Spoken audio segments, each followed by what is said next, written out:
Have you ever felt stuck in your growth journey, wondering how to build resilience in the face of challenges? Or maybe you're looking to shift your mindset and unlock your full potential. Well, if you said yes, then you are in the right place. Welcome to the Stretch Zone. I'm Hannah. And I am Feds. And here we explore self-development, nurture resilience, and embrace the mindset shifts that help you grow beyond your limits. Hello, everybody. Hi, Hannah. Hi, Feds. Welcome back to us, listeners. How are you today? How is it going? Really good, thank you. In about a week or so, we're heading back to Australia. So I'm just starting to sort of get my brain thinking about that. We're going for a little home visit to see my husband's family and renew visas. Nice. Oh, okay. That sounds like something that's not so fun.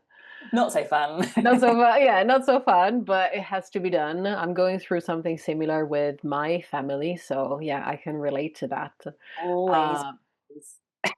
Yes. And paperwork. Yeah. So much paperwork all the time. Yeah. I think that, you know what, like the more I'm getting older, the more, especially here in Italy, I feel like everything is becoming harder and harder, if you know what I mean.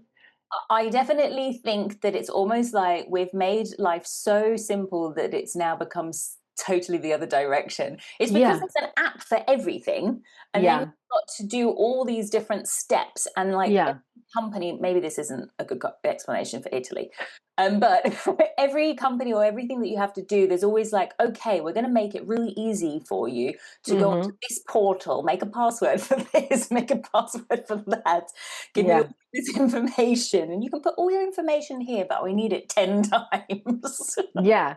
It is like there is this idea of what was simple and what is still simple and what is not. And I think like there is a connection here between this and what we're gonna be talking about, because success is the word of the day, right? Mm-hmm. And while I was reading our notes, so there is a sentence that really struck me, which is success used to be simple.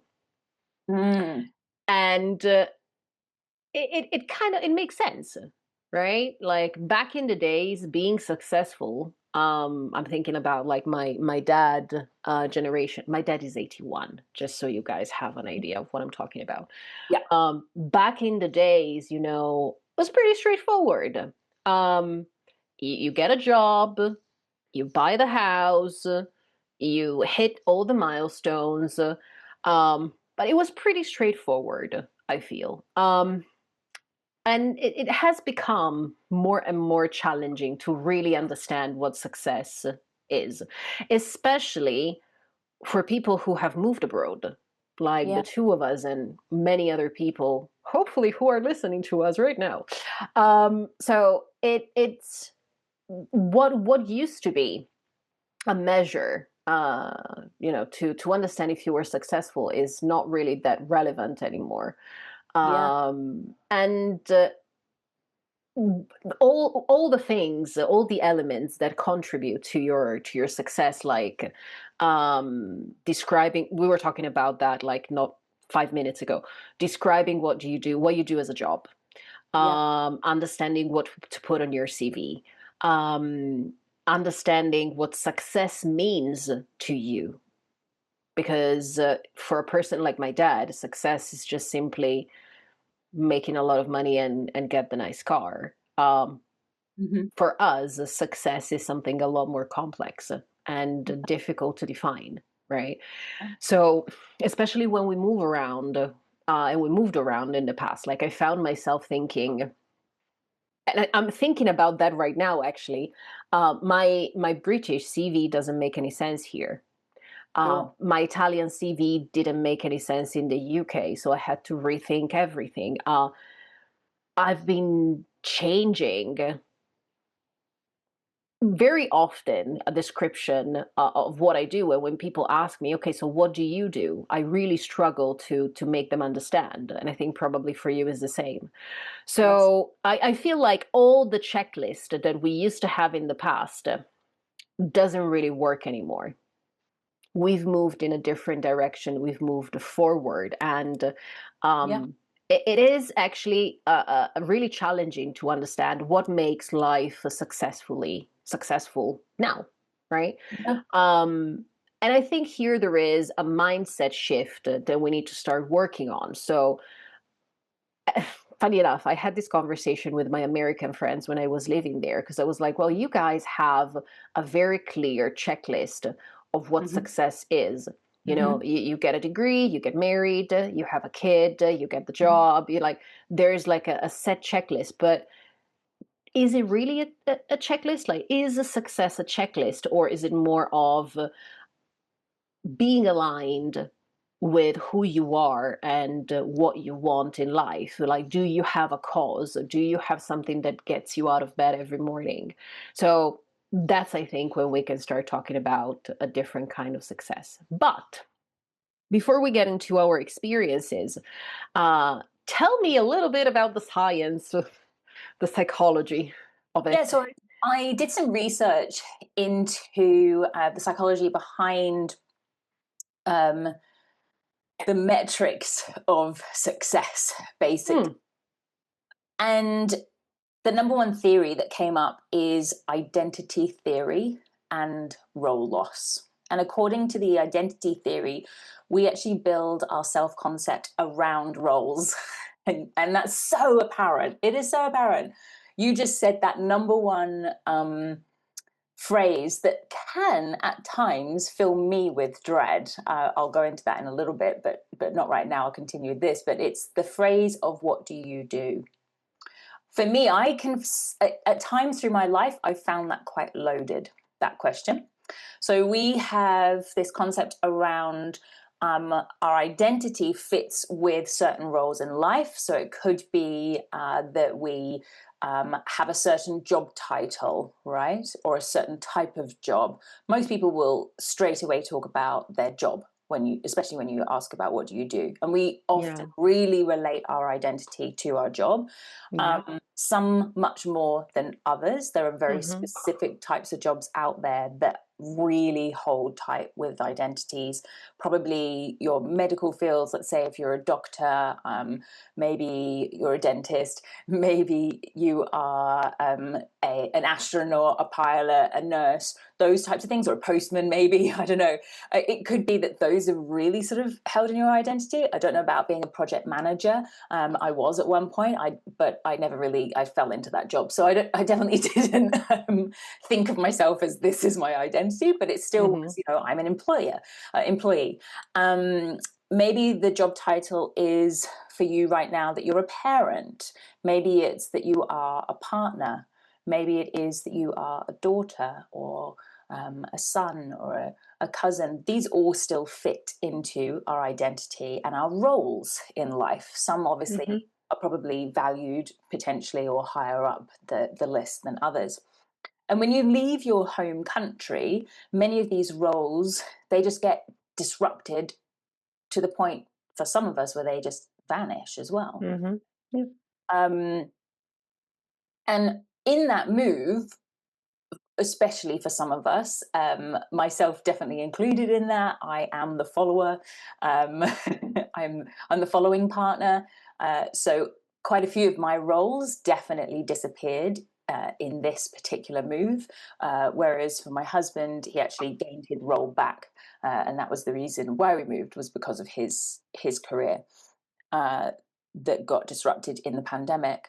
But when we move, quite often I know that for me, I would say even things like, well, who am I now? Who am I Hmm. now? I remember that very clearly in that first year of moving to the US, and trying to figure out where I fit in without some of those familiar roles that I had when I was living in Australia before I moved to the US. And then there's also another theory known as the self discrepancy theory. So this arises uh, when there's a mismatch between our actual self. So pay attention here, this is a little bit complicated. So when there's a mismatch between our actual self, so that's who you are now, and your ideal self, who you want to be, and your ought self, who you think you should be. So there's 3 elements there. I'll say that again. It's your actual self, who you are now, your ideal self, who you want to be, and your ought self, who you think you should be. And when you're overseas, your actual and your ought selves, they often conflict together. Mm-hmm. You might think, I ought to be progressing like others back home. So you're seeing your friends and family getting married, having kids, checking off those lists, or buying their house. Yeah. I was about to say that my husband Uh, still the only ones that don't own property in our 40s, but actually that's bullshit. Lots of my friends still don't own property. That's the life, that's the world we live in, unfortunately. And yeah. seeing as all my closest friends and family live in Australia and England, which is just a nightmare to get on the property ladder. Yeah. Once you're in your 40s and you're still not on the property ladder, we might have to give up. No, that's not true. We're in the US now, so we're hoping that might be true. Anybody that's listening from the US, by the way, just to let you know, yes, there are very expensive parts in the US, but there's still some places in the US that are still much more affordable, cost of living wise. I hear Mm-hmm. complaints about cost of living here all the time, and it's true. I've seen it grow in the 2 and a bit years that I've been here. But it is still, I'm just going to put it out there, it is still more affordable to buy a property in the US and have a livable wage compared to Australia or Yeah. England, where I'm from. Uh, that is the reason why we're still always trying to put one foot in front of the other to try and make it work here, because we ain't making it work back home, unfortunately. All right. So I'm wondering if any of these things are already resonating with you, Feds. Yeah, definitely the second one, the self-discrepancy theory. Mm-hmm. Um, I experienced that in many occasions. I experienced that when I first moved here Mm-hmm. because when I was abroad, I was the one who was living abroad. I was the one who was uh, living by herself. So even within my group of friends, I was the one having different kind of experiences, right? But I was always very happy about it. Like I definitely started very early to get an idea of what it means pay the rent and pay for the bills. Like when Mm-hmm. all my friends were still at home, I was living by myself. Well, Mm-hmm. with flatmates, of course. Sure. And now I'm finding myself in the opposite situation because all of my friends have bought a house or an apartment or whatever, and I'm living with my parents. And I'm like, what the heck is going on? Like, I'm definitely not, I shouldn't be here, right? Um, yeah, there is a definitely a clash going on at the minute, but I am aware of it. And Yeah, and because I am aware of being it, aware. it definitely makes a difference. 100%. And look, I hear you. I've been in the same position as you not long ago, and yeah, that it, at the time I remember thinking this is such a shock to the system. You know, Mhm. thank God we have family that we can stay with. We're incredibly Yeah. blessed. Um, but it does do a number on that whole where you think you should be. Yeah. That part really played strong in my mind. Yeah. I had to do an awful lot of work on my mindset at that time when I was Mhm. an adult living with my family again, back in the UK. So, talking about mindset, in these moments, it's good to remind ourselves that we have what's known as, we've talked about this many times, neural plasticity, right? Mhm. So Mhm. we are able to change how we think. Um, and it takes, first of all, the awareness that we're in this scenario and this is normal. We've moved ourselves, a massive change has happened. Of course, the situation that we're in when we move is going to be different to people back at home. And so there we are comparing. So first of all, we just need to, you know, check in with ourselves and observe, okay, yeah, I'm feeling that comparison right now. And we're Yeah. also comparing ourselves to people where we are living. So I remember Yeah. when we moved here to the US, all of a sudden everyone we know owns their property. And Yeah. for us was also like, oh my God, we're so far behind. We're so far behind. Yeah. And and they bought them for like 100,000 5 years ago.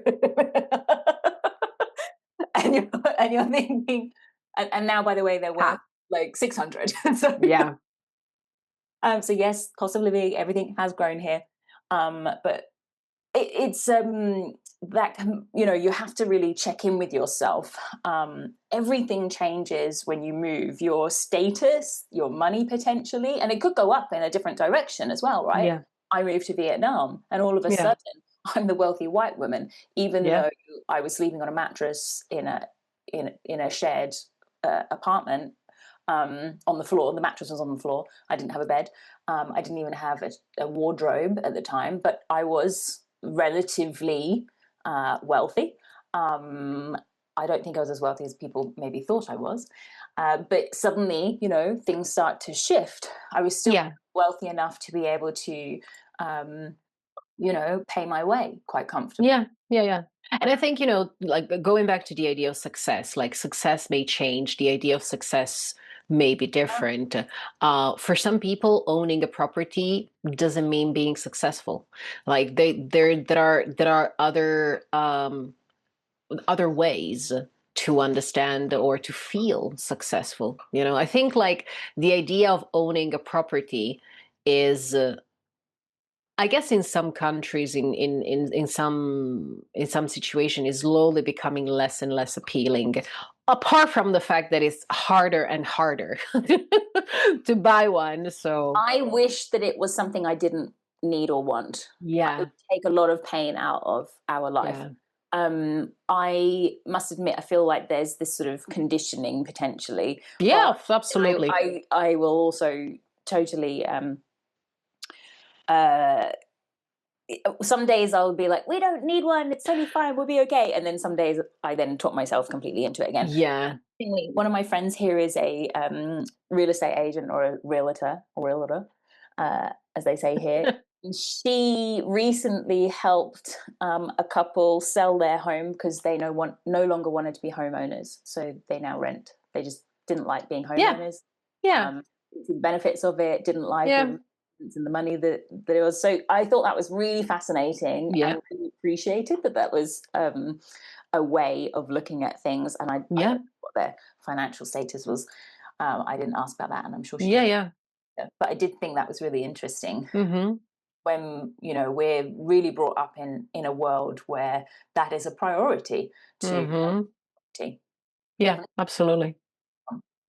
Um, so I think right now, the things that we need to really think about when it comes to redefining what success looks like definitely takes a new realm when you move overseas. Mm-hmm. You've Mm-hmm. touched on a few things where it still has felt important to own a property in the Mm-hmm. places that we've lived. I Yep. definitely thought about it when I lived in Vietnam, but I was much younger at that time.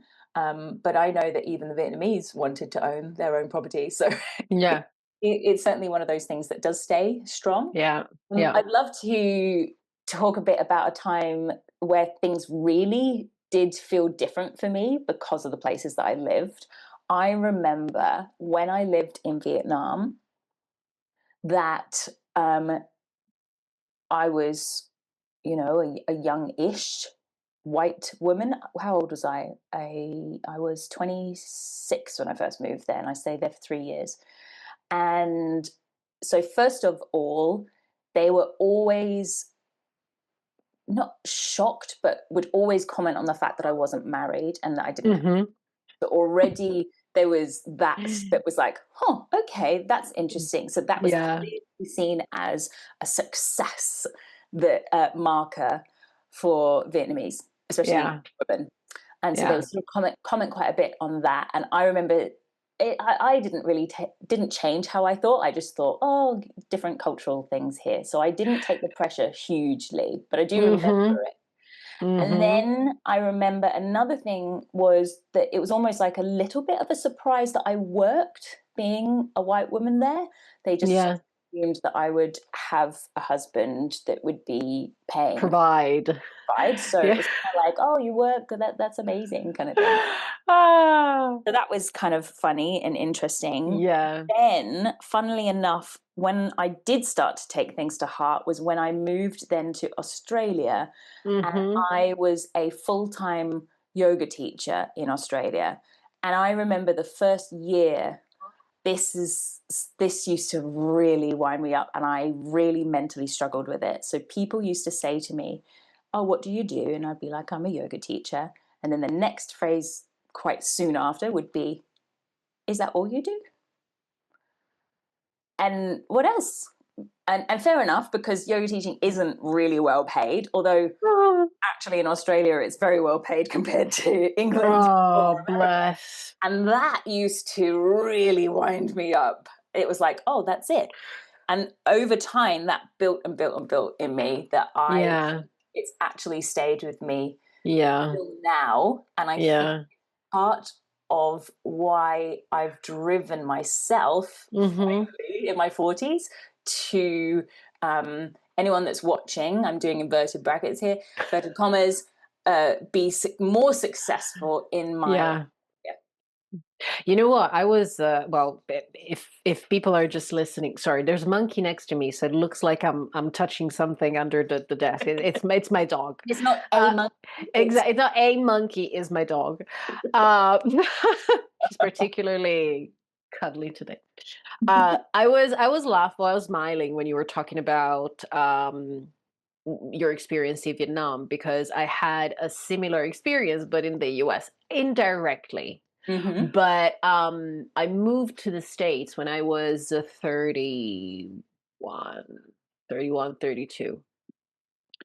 And I remember having Yeah. conversations with people. Sorry. Hey, what are you doing? Are you okay? You barking? Why are you barking? We don't bark. You want to play? Monkey is new to the family. Yeah, yeah, sorry. That was unexpected. I think she wants to play. So, yes, I was in the States and I was 31, 32. And people never really told me, oh, so you don't have kids. Mhm. Why are you here? But I remember talking to my colleagues, and my colleagues were like 25, 24. They were fairly, the oldest one was 28. And I remember talking to them, and they were telling me, when you have the conversations over a drink and they were like, oh, come on, I'm already 25, like I'm supposed to have a boyfriend, I'm supposed to be getting married soon, I'm supposed to have kids. And in my mind I was thinking, well, what do you think of me then? I'm Yeah, yeah. 32, I'm here, and I don't have a boyfriend, I'm not in a relationship, so what are you telling me exactly? Like, I don't understand. So yeah, that was an interesting experience, I actually want to 100%. know then, Feds. So that's an interesting one. You growing, I know that you left in your early 20s, but in Italy, where you're from, Yeah. would there be a common pressure for a, No. and No. is that where you're from or that is Italy? And I've got another question about this in a moment. Uh, I think where I'm from, there is a bit of a more modern take on this. Mm-hmm. Like the main concern of all my female friends was getting a job, Yeah, being independent, like getting married, having kids. At least in my group of friends, has never been an element of to define success. yeah, Right? So I don't think this is I don't think it's the same in the whole country. Probably in yeah, other areas it is different. But I never really actually had to have conversations like these in Italy or in the UK when I moved. So it was quite weird when at 32 having these kind of conversations where people were like, "Oh, but you are already 20. It happened a couple of times that people are like, oh, That's you really are interesting. already 32. So I agree. America definitely, on the whole, um, get married much younger still and have children younger. In England, my experience is exactly what you're talking about. My friends and family never ever use language like when you have children, when you get married. It would always be if you have children, if you get Yeah, married. That's how I was yeah, brought up. And it could yeah, be again where I'm from, being in the yeah, South, it could have been much more like that. I remember laughing it off in Vietnam. But then when I moved to Australia, I was late. I moved at 29. Yes. And I was with my now husband then. There was immediate pressure that we would have children and get married. The language instantly went into when you have children, yeah, you'll yeah, experience this when you get married. yeah, And I'm wondering if, because there's a lot of immigrants in Australia yeah. and there's first, second, third generation Mm-hmm. immigrants, Mm-hmm. I am thinking, so like all of my husband's family, um, they're Hungarian, but they all married Italian background. So they're all Italian. What a mix. Hungarian. They're quite noisy, Can the family, imagine. Yeah. and big. Yeah, yeah, I can imagine. Big family gatherings. And so I'm wondering if it's because it's old country mentality is Yeah. held onto. Yeah, yeah, yeah. So, like, they 100%. actually, even in Australia, I was always surprised that I'm not going to use the words that they use in Australia because some people find it really offensive. So I'm trying to think of a polite way of describing them. People from European backgrounds, such as Italy, Greece, Lebanese, people who are listening to this will know what I'm referring to if you're from Australia. Those people, they really hold on to the sort of much more old school mentality, I believe. Mm-hmm. Yeah, Still quite young. So young in my brain is getting married at the age of 25 and then starting yeah, by the age of 26 and 27. yeah, That's yeah, young in my brain. yeah, yeah, yeah. I mean, That was absolutely. quite I mean, common in Australia. yeah, I thought, oh, wow, this is different. There was yeah, definitely pressure immediately, like, when are you getting married? yeah. Just to let you know, we were together for 7 years. I was 34 when we got married. Uh, So, uh, I think it's something very common with, I mean, Italian American families. So of course, yeah, it's just a different kind of attitude towards getting married. Like getting married is and having kids. It is a very important metric, yeah, and I think this is one of the very first well, one of the first tips that I think we should talk about, we should give is understand, audit your metrics, like understand yeah. how do you specifically measure success. Mm, Because when people came to me and they told me, "Oh, but I'm 25 and I don't have a boyfriend and I should be thinking about my wedding right now," and I was like, "Okay, if that is important to you, then great, but does it matter?" Like, and yeah, oftentimes people were like, "Oh, but all my friends are getting married," and I'm like, "Okay, forget about them. What about you? Do you want to get married? Do you see yourself as a mother, as a wife? yeah, Um, or not? Maybe there is a space for something else in your life, or maybe there is a space for both, but not just now." Like, I think we often have a very black and white perception of what success could be, but you need to audit your own metrics. What is important to you? And if you notice that something was brought into your life by society or family or whatever, you are always in time to replace that with something else, which also brings me to another thing that I was thinking about is create your personal definition of success. For some people, success is waking up in the morning and having nothing to do. yeah. For some people, success is waking up in the morning and go to work and work 12 hours. So we may have a very different idea of what success is. And thank God that's the case, because we Yeah. can't all be the CEO. We Mhm. can't all be the director. So Some true. people, some people are very happy with having their own business or having a very small business, something that gives them a little bit more time to uh, nurture their passions, spending time with their family. And it's great. We don't all need to be the most ambitious people on the planet. Like, there are many, many ways to describe what success is. Um, and I think that's one of the most important things for me. That was really profound when you just said that. It reminded me of an experience I had literally yesterday. I was looking at someone that's in sort of similar realm of work of what I'm doing, and wow, she's all over it. She's written a book. She's got people working for her. She's got all fingers in every pie. And for about a minute or two, I was definitely feeling overwhelmed and thinking, well, I can never be like that. Da, da, da, da, da. And then I had to ground myself and go, hang on a moment. I love spending 2 to 3 hours a day walking my dog. Yeah, I love spending time with my husband. I exactly. love having these conversations with friends and my friends. I love going for coffee with someone and just living life. And if I Yeah, was her, I wouldn't have the time for this. yeah, It's okay, Hannah. yeah, yeah. Absolutely love that concept of not everyone can be the CEO. No, yeah, Hit really hard and landed really well for me.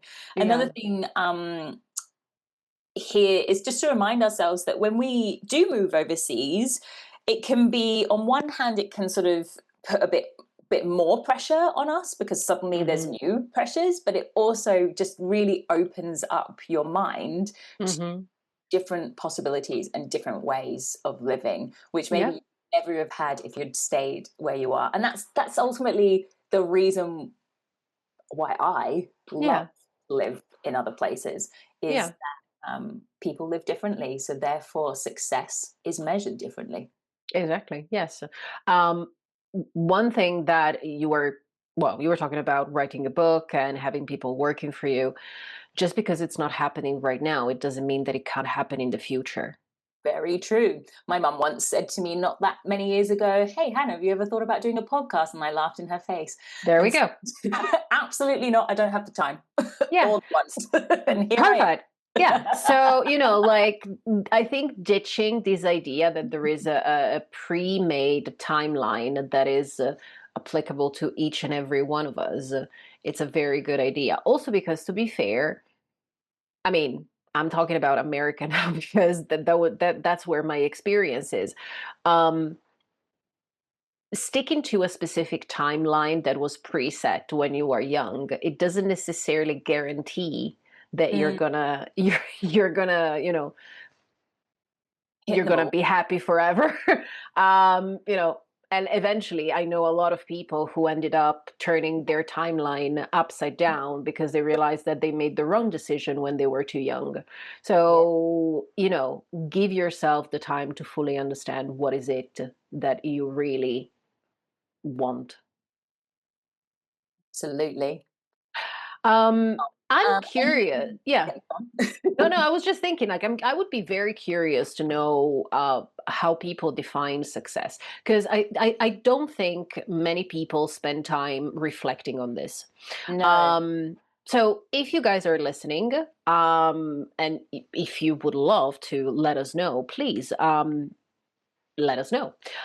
What is your definition of success? What do you think is your idea of being? How will you know that you are successful? You know? Yeah, and what old rules that you've had in place are you ready to actually let go of? Absolutely. As always, you can find us on YouTube and Instagram at the stretch zone underscore podcast. Um, Thank you so much for sharing all of these nuggets. This was very interesting, Hannah. Was And we'll talk to you soon, guys. Wrapping up today's episode, remember, you don't have to face change alone. If you'd like to connect or learn more about working with us individually, reach out to us through our Instagram account at thestretchzone_podcast, or find our emails in the footnotes to this episode. We're here to support you on your journey, each in your own way. Thanks for tuning in to today's episode of The Stretch Zone. If today's discussion resonated with you, remember to subscribe, leave a review, and share the episode with anyone who might benefit. Until next time, keep stretching beyond your comfort zone.